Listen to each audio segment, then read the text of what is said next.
Anybody that doesn't know me yet, my name is Daniel LaFurla. I am a manager of the pre-sales team here at HxGN EAM. I've been working with asset management solutions for close to 20 years, that's right. In my other sessions, I want to note that if you have any questions, please save them to the end, submit them to the application. We will have time to answer them. If you have a burning question, raise your hand, I will answer it. But preferably utilize the app and save your questions to the end. We are going to discuss asset condition and ranking today. We're going to look at some of the components related to it, specifically around how do we track condition of assets, how do we support the condition tracking of assets in a reliability-centered maintenance manner, and then we're going to look at how we can calculate priority. So in my previous sessions, you may have heard me talk about asset performance management and the components that go into evolving EAM to APM. These are two of those components that we want to focus on today. Okay?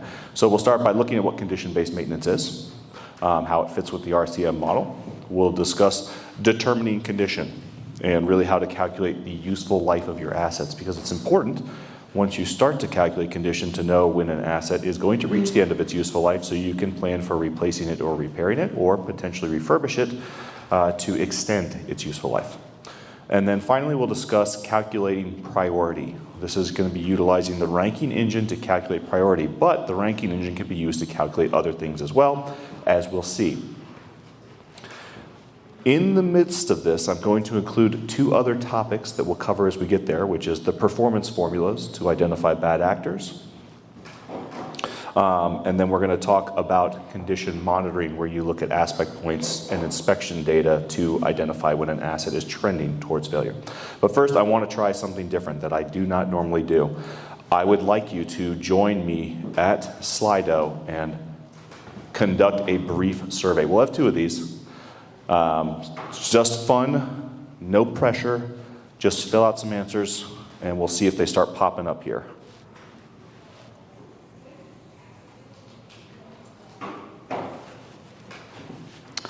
Let me know if you can't get in there, because I've had issues with this in the past too. All right, we got some people answering.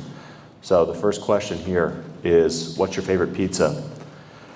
Pretty easy to answer if you've had it before. I did also include something if you do not like pizza. There we go. We got a couple that don't like pizza. All right, so when it's understood what the product is, what you require, what you know about it, it's very easy to rank it, right? Anyone who hasn't had pizza or doesn't want pizza knows about it. They're able to rank it in some form or fashion. Now I'm going to throw you for a loop. We're going to do another one, okay? You'll scan this code, and we'll see what we get here.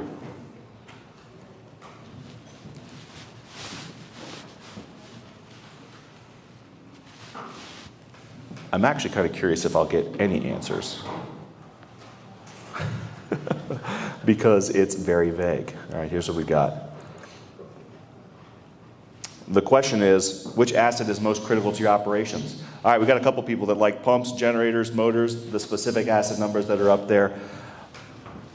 All right, we're trending towards pumps, we're trending towards generators, but do we know which one of those specific ones is most critical to your operations? Which one requires potentially the most maintenance, or which one will bring down your organization if it goes down? Probably not, because we don't have any information about it. We just have simple asset numbers. So thank you for filling out the polls. I really appreciate that. So what does the survey say? Because that's a little bit more challenging, how can you really rank what you don't know? All you have is an asset number. If you're unaware of what it does for your organization or unaware of certain aspects of it, how do you know how critical it is? And what if you had the answers that you could base that on in your data? By looking at the history of certain assets, by looking at their condition, we can identify what's most critical to your organization. This is the component of asset performance management that we want to focus on, because when you know what's critical, you can focus maintenance strategies on maintaining it rather than letting it fail and potentially impacting your organization. So if you're in previous sessions, you've seen this slide where we're talking about this advancement in maintenance maturity. We're going to focus on getting from 2 to 3, 1 to 2, 2 to 3, and then 4 4, maybe down the line. The idea is to present you with capabilities in EAM you may not know exist, may know they exist but don't know how they work, or are just curious to see what you could do in the future to move your maintenance maturity level up from a 2 to a 3. So we're going to look at condition-based maintenance. We're going to look at capturing inspection information manually through a checklist and driving the decisions to increase your maintenance, move it up, or potentially trigger work orders based on these out-of-tolerance thresholds. We're also going to talk about how we want to identify condition automatically through decay curves, and it's really going to be driving us to improve our maintenance maturity score.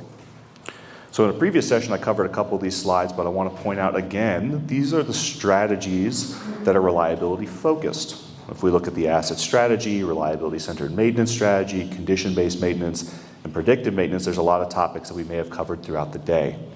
With asset strategy, you're trying to calculate risk. If you were in a previous session, we talked about failure mode effect and criticality analysis, or the prioritization number that comes along with a risk assessment. That is one key component to asset performance management. Then we look at the reliability-centered maintenance component of that, where you're utilizing those failure modes to drive that calculation.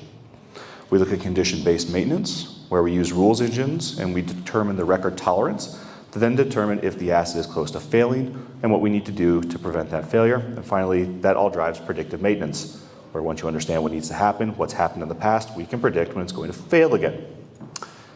So this is all the same strategy we've talked about, evolving from EAM to APM. The idea is that these 4 components, asset strategy and risk management, reliability-centered maintenance, condition-based maintenance, predictive maintenance, can be achieved by the items at the top, utilizing enterprise asset management, failure mode effects, criticality, and root cause analysis, inspections of mechanical integrity, and then machine learning. You can achieve predictive maintenance without machine learning as well, as we've demonstrated in some other sessions, by using IEC regression and the reliability planning analysis phase to determine when the next failure is, but I won't bore you with those topics. Instead, we're going to get right into condition monitoring. So we're going to talk a little bit about how you can determine condition. I think any number of us can look at certain assets and say that is in a very poor condition. It might be rusting, there's corrosion, there's pieces of it that are broken off, it's smoking. These are physical inspections. These can correlate directly to the closing codes that are associated with a work order, where if you see something, you understand what the visual inspection is, but it also can be physical inspections that are taking into account structured lists and details, condition assessments that can be done through a survey, through the mobile device, to determine the accurate condition and provide you with a scoring mechanism that can then give you the end of the useful life of the asset and when you should look at refurbing it or replacing it. We're also going to look at tolerance thresholds. Tolerance thresholds are where you identify specific aspects and their measurement points, pump vibration, temperature readings, and when they start to get in or out of that threshold or move towards getting out of that threshold or in a critical area, you can generate preventive maintenance schedules and work orders to then go fix the issue before it actually fails. We're also going to look at decay curves. Now, decay curves are based on either a measurement or the age of an asset, and they will automatically provide you with the end of the asset's useful life. These are based on a couple of identifying aspects. One is the time that it takes between the asset's inception to when it's going to reach its end of useful life, and it will create a curve, because ultimately you'll reach a condition point where an asset needs to be replaced or refurbished before the production quality really starts to fall off. Or based on the timing, as hours, days, months, years pass, the asset will reach a point where it needs to be replaced or refurbished as well. So the first one we want to talk about is surveys, and we're going to cover this just very briefly here. When we look at rankings and equipment rankings, you can associate surveys through a ranking survey to an individual piece of equipment. Now, this is a very basic one, where we're looking at the safety integrity level of some fire systems. We have some other complex ones where we look at the condition assessment of certain facilities. We're inspecting individual points on that asset and determining, based on our answers, what a score is. So here, if we're saying, what's the impact of this failing, it could be death to several people. If that's the case, then it's going to associate a specific value with that score, which will then be utilized in determining the criticality of this asset and ultimately the condition of this asset as well. So these surveys can be associated, as I mentioned, on a checklist, and we'll see what the checklist look like when we're actually capturing inspection points here momentarily, but you can go through a series of questions. Based on your answers, we can provide a score, and that score can then be utilized to determine the condition of the asset. It can also be utilized, as we'll see here shortly, to determine the criticality of that asset. So if the condition is failing, you may want to increase the criticality because it's going to have a major impact to your organization if it fails, such as a building that's cracking around the foundation. Definitely want to look at what you can do to fix that or what you can do in that area. Prioritizing the work associated to this. We're also going to talk here about tolerance thresholds. Now, as I mentioned, we want to focus on things in EAM that you may or may not be utilizing. Just out of curiosity, who in here is using the measure points screen? So this will be new to everyone. Oh boy, this will be fun. When we talk about identifying the threshold, we'll use this example. Here we have a pump, and we're measuring the pressure. In the middle is the nominal zone. This is usually the pressure that the pump operates at. We'll say it's 45 pounds per square inch. When the pressure starts to increase or decrease, you start to reach an area that is of a critical value. So this is a buffer zone where it's trending into this area where you expect a failure to happen soon.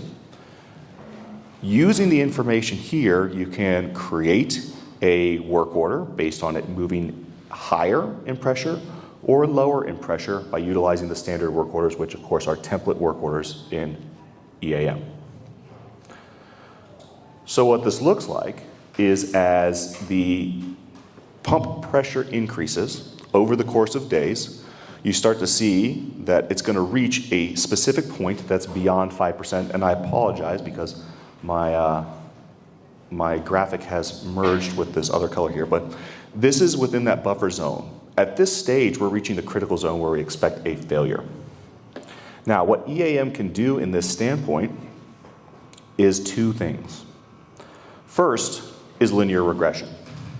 So as a pump starts to trend, here we're looking at the pressure decreasing. Over time, these individual plot points, the green dots, are measure readings. So as the pump pressure starts to descend from that nominal value of 45 into that buffer zone of perhaps 43, EAM can determine when it's going to cross that tolerance threshold and reach a critical point that signifies you're going to experience a failure. With that information, you can associate a preventive maintenance work order or preventive maintenance schedule with that pump that instead of it being due in 6 months, EAM will now say do it in 2 weeks to prevent this failure, given the linear regression, the dates that you've identified. So by trending, you can actually increase the schedule of a preventive maintenance work order to prevent the failure based on the historical readings. This is our measured trends. In addition to this, if an asset starts to get out of tolerance immediately without any previous history, we can automatically generate a work order. As part of the inspections capability, you can review this information, generate the work order manually, or we'll show you how we've done it with Flex to auto-create a work order as well. So I'm going to take us into the system and show you what the monitor data screen looks like. So within this monitor data screen, we have what we call aspects and aspect points. So when you're looking at individual pumps, there's points of area that you want to look at. We want to look at the vibration, the inlet pressure, and the outlet pressure. Those also have aspects that you want to measure, and those are the pressure, the vibration, the flow, the severity, etc. Now, when we look at each one of these aspect points, we can associate below here the nominal values. We'll take this discharge pressure, for example, the nominal value where we're expecting to operate at. We can also identify the minimum extreme threshold and then the critical threshold, where if it starts to trend in these directions, the buffer zone being between the critical and the extreme, when it starts to trend in that direction, we can generate a work order or release a preventive maintenance schedule. So here, what we've created, we've also created a user-defined checkbox that when it starts to go out of tolerance from any reading, you can auto-create a work order. This is very helpful if you have individuals out in the field who are doing rounds and capturing aspect points and readings through the checklist. They can very simply capture the information. When it syncs, a work order is auto-created. So what that looks like on a mobile device, when a work order for the pump outlet pressure, which appears to be low here, is created, it's assigned to an individual. For those of you who are unfamiliar with the mobile device, this is Transit, which is our EAM mobile disconnected mode. I've demonstrated some with digital work as well. When that work order is assigned, the individual can access the information and ultimately the checklist. Now, these are checklist types that are of type aspect. They're inspection type checklist items. They relate directly to those points. So as we're capturing the vibration, the suction pressure, and the discharge pressure, depending on what you put in here, that information is going to get relayed back to the monitor data screen, and that's the information EAM will use to either release the preventive maintenance work order early or auto-generate a work order depending on the severity of the trend. So going back into EAM, all of the results are stored within the system here. So we can see the past history and whether a work order has been generated for it based on the trending of data. We can also see some of that information through a report that we've created for measure point trends. So here you can see all the captured data with the red being the trend line and where that measured data starts to surpass it. So if you're looking to utilize trend information in EAM, you can capture it through the checklist and then see it in monitor data and then utilize this to then generate work orders or release PM schedules. All right, so the next thing that we want to talk a little bit about is calculating condition through decay curves. So when we look at the condition of an asset, generally, over time, the condition of an asset will drop. Surprise, surprise, I think that this is really general knowledge here. But what we may not understand is that at some point it reaches a minimum acceptable condition. So as an asset continues to reach the end of its useful life, there's a point where you can't really use it anymore, or it's not producing to the standards that you require. This is the useful life of the asset. So once it reaches this minimum acceptable condition, it will ultimately need to be replaced or refurbished to bring it up into the condition that you require. Now, in reality, these curves don't look straight like this. They look more like this. So as the useful life itself starts to trend, we can look at it in two ways. One, I mentioned, was the age from a decay curve.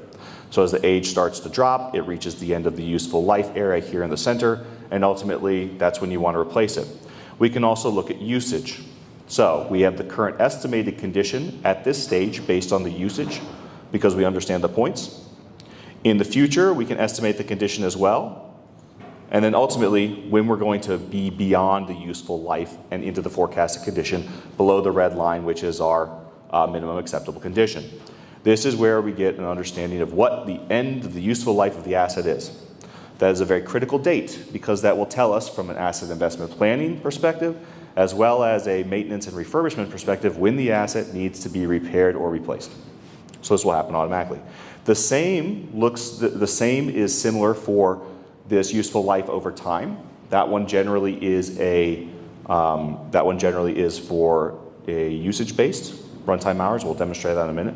But this is essentially the same. So with the useful life, you're looking at the effective age, not the actual age based on physical inspections. The remaining useful life is built, and then you can come up with the end of useful life calculation for it as well.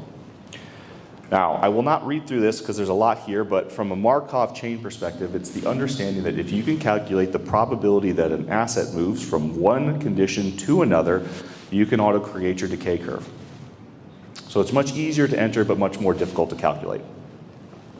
So what we're going to do now is we're actually going to look at what decay curves are in the system, and we'll calculate the useful life of an asset based on some measure points such as runtime hours. So I want to point out with this pump here, on the record view, we have a condition index on the right-hand side.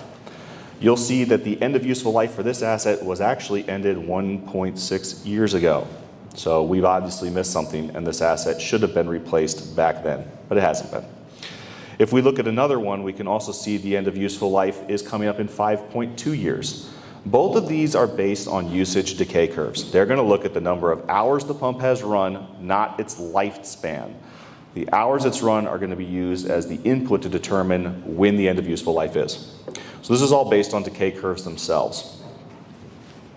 There's a couple of different decay curve options here. I've posted an age-based one where we're just looking at the time from inception until when we expect it to reach its useful life. Usage-based, which we're going to focus on, and a Markov chain. When we're looking at decay curves, we need to calculate the curve points. So this is as the scores drop, it's based on these hours. So at 0 hours, the condition score is perfect. It hasn't been run, the condition score is a 5. As we start to trend downward, we're going to reach 31,000 hours, the condition score is going to be a 2.1. With the record view, you determine when the condition score threshold is. So when this one reaches a 2, we want to replace it. Now, when we look at the chart itself, this is what this condition curve, decay curve looks like.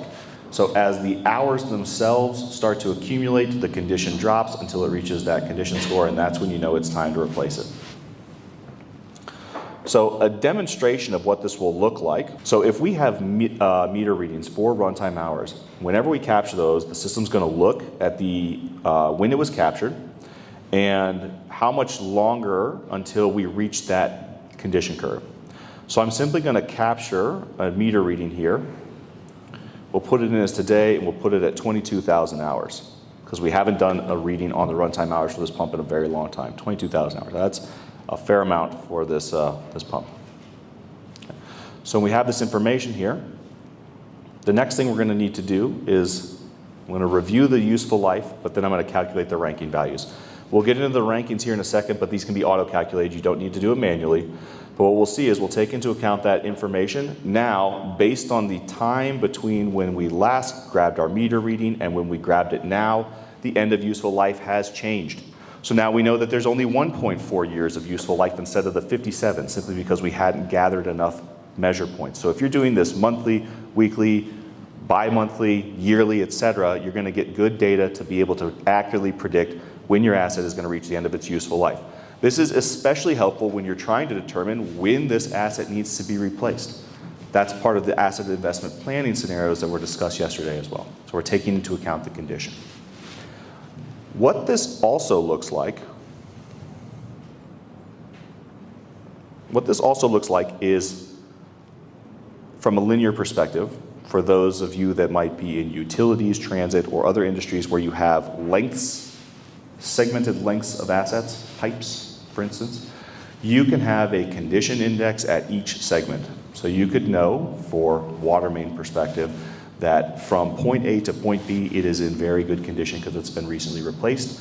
Point B to point C, it is in very poor condition and it's going to reach the end of its useful life in a year, so you need to budget to replace that. Okay? So the linear overview can provide you the information by taking into account the condition. That could either be done through a condition assessment, which would be visual, or it can be done through the monitor data aspects that we have as well. There's one other element I want to note.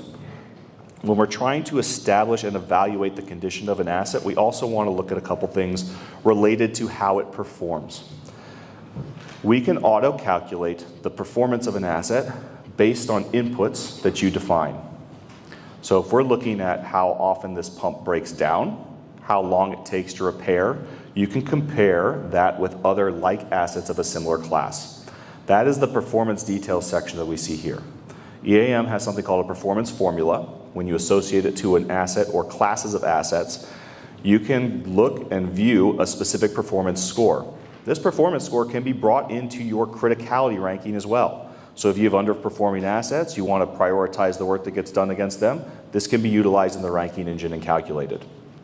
Here we see a pump that has a mean time between failure rating that's low of 53. It's been failing every 52 days. Compared that to some potentially other assets, this one's in a worse state. It has a worse mean time between failure rating. It's failing every 33 days. I mean, if there's pumps that are failing this often, that's a lot. So when you're looking at the performance details, you can compare it between like assets, but you can also compare it to all of the other pumps in the area. So if we look at not equipment ranking, but if we look at all the pumps together, we can see that from the equipment class definitions folder. So again, you can calculate these as part of the ranking engine as well, so you can determine the overall performance score, and we can utilize that in determining criticality. All right, so moving on to the final section, we're going to talk about calculating the priority. This is where we get into the nuts and bolts of what the ranking engine can do, what it can use for its calculations, and what it really is.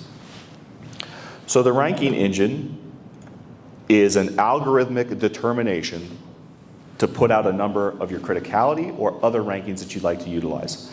Some of the inputs that we talked about are asset condition, risk assessment, which could be your failure mode effects and criticality analysis, or the asset performance, which we just looked at. The ranking engine will take that information in, and it will provide you with an asset criticality. Now, you can select your criticality for your assets manually if you don't want to go through this process, but by utilizing the data at hand, you can automatically calculate the criticality of your assets, which will provide you more detail when you're actually scheduling. So I want to take some time to show you what that looks like inside of the system. Assets have what we call a ranking engine that's associated to them. Here we have two rankings associated to this asset. We have a criticality ranking and we have the condition-based ranking that's associated to it. So this decay curve that we just used to calculate the condition of this asset and the end of useful life is associated through the rankings here. Rankings themselves can be set to refresh automatically or they can be done manually. That way you never have to worry about if it's been updated manually. You can set it automatically and it will run whatever the schedule is that you have. But I want to point out the beauty of rankings and what equipment rankings allow you to do. We're going to look at this criticality ranking here. We're actually going to utilize data that comes from several sources. The criticality ranking itself is this formula listed over here on the right-hand side. You can specify the algorithm taking into account parameters from the pieces of equipment that are generated through queries, and that will provide you with a number based on the algorithm that you have. That number is compared to specific ranks that you have here. So based on the number output from the algorithm, this is where you will identify, the criticality of your asset. This is entirely configurable for you. You're not locked into any of these values. It's up to you to determine what criticality ranks you want and what goes into your algorithm. You can also specify which pieces of equipment it's associated to. You can do like equipment, and you can also see the ranking score specifically from here as well. Now, with the setup itself, we talk a little bit about the performance formula, but I want to go into how we identify the individual levels. So within the ranking property here, I want to go down to this performance. We're going to identify a value that we want to bring into the ranking engine itself. So we're going to identify a numeric value that's going to come from a calculated query code. So if you're unfamiliar with queries, that's just a way to pull data out of EAM. They're the basis for inboxes, for KPIs, your start center charts. The queries themselves can be of a type ranking engine. This one, for example, is pulling in the performance score for that individual asset. We're also pulling in the risk priority that comes from the RPN. We can also utilize condition at this stage too to provide you with the criticality. This is an example of what some of those queries look like. We're simply pulling in from the object where the object exists the specific value from the RPN number, or we're pulling in the specific value for ranking scores as well. If you're using a condition assessment with a reliability ranking on it as well, you can pull that information in. The queries are very powerful. You just need to identify what aspects on the asset you want to bring into your algorithm, and you can use that for your ranking. Okay. So when the rankings themselves are run, that in turn can adjust our criticality, which is listed here on the record view. So when we look at the record view itself, we can see all of the elements that are needed from an asset performance management perspective in order for us to move into that maintenance 3.0 maturity level. You can see that we have the condition score that's listed here with the end of useful life that's calculated. You have a risk score that's associated to the failure mode effect and criticality analysis. You have performance details to help you identify bad actors, and all of these are calculated automatically, including the criticality score that's up here. So from the ranking engine, you can get your criticality score automatically generated, as well as several of these other numbers too. So this goes back to the original topic that we had of how can you identify when an asset's critical if you have no details about it. You would have to look through each one of these manually and then determine the criticality of the asset, or rely on tribal knowledge. Individuals in your organization say, if this pump fails, we all go down. Now you can utilize data from within the system and automatically calculate your ranking so that you can prioritize the work associated with it as well. So in summary, you want to assess to support condition monitoring and capture that condition information through a through checklists or work activities. The sensor data that we talked about, the inspection data that we gathered from the checklist on the mobile device, can also be brought in through sensor data that's automatically connected or automatically flowing into EAM. So the same endpoints can be utilized. You want to calculate the end of useful life using those decay curves by taking in the data that you need and then automatically providing you with an end of useful life. You'll know when your assets need to be replaced, and you can schedule and plan for that accordingly. And then finally, you want to use the ranking engine. The ranking engine isn't just for calculating criticality, but you can use it to rank several things within EAM, simply just how you want to spit that information out. All right, well, thank you. It's been a pleasure. I hope that everyone enjoys their day.